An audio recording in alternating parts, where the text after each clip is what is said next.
নজর রাখি, আবারও গ্রেপ্তার তৃণমূল কাউন্সিলর। 106 নম্বর ওয়ার্ডের তৃণমূল কাউন্সিলর অরিজিৎ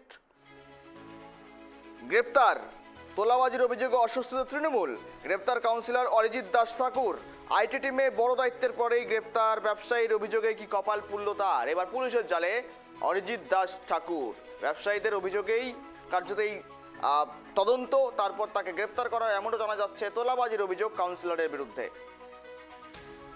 আমরা কথা বলি, সঙ্গে রয়েছে প্রতিনিধি সুকৃতি। সুকৃতি, সুদীপ সচিনের পর নতুন সংযোজন, এবার ওই দলে যোগ হলো, ওই তোলাবাজির আওতাতেই আসলো আরো এক কাউন্সিলর।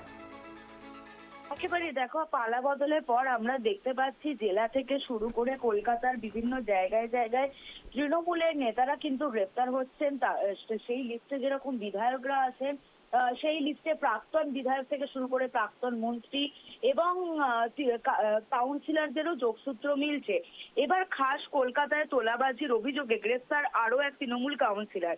তিনি কলকাতা পুরসভার 106 নম্বর ওয়ার্ডের কাউন্সিলর অরিজিৎ দাস ঠাকুর। গড়ফা থানা তাকে গ্রেফতার করেছে। স্থানীয় প্রমোটার এবং বিভিন্ন দোকানদারের থেকে নানা সময় হুমকি দিয়ে তোলাবাজি করেছেন বলে অভিযোগ, এবং এই অভিযোগ দায়ের হয়েছিল কালকে সন্ধ্যেবেলাতে গড়ফা থানায়। তারপর কালকে গভীর রাতে তাকে কিন্তু গ্রেফতার করা হয়েছে এবং গ্রেফতার করে তাকে গড়ফা থানাতেই নিয়ে যাওয়া হয়েছে। আজকে তাকে আদালতে পেশ করা হবে। আরেকটি বিষয় জানিয়ে রাখবো যে 2023 সালে শঙ্কর দাস নামে এক প্রমোটারের থেকে 10 লক্ষ টাকাও সে চেয়েছিল। 6.5 লাখ টাকা দেয় অভিযোগকারী, এবং তারপরেই এই অভিযোগকারী গতকাল সন্ধ্যাবেলায় গড়পা থানায় অভিযোগ করে এবং রাতের দিকে তাকে গ্রেফতার করে এখনো পর্যন্ত থানায় তাকে নিয়ে রাখা হয়েছে এবং আজকে তাকে আদালতে পেশ করে নিজেদের হেফাজতেই নিতে চাইবেন পুলিশ আধিকারিকরা। মূলত এর ভেতরে আর কেউ যোগ রয়েছেন কিনা এটাই জানতে চাইবেন তারা।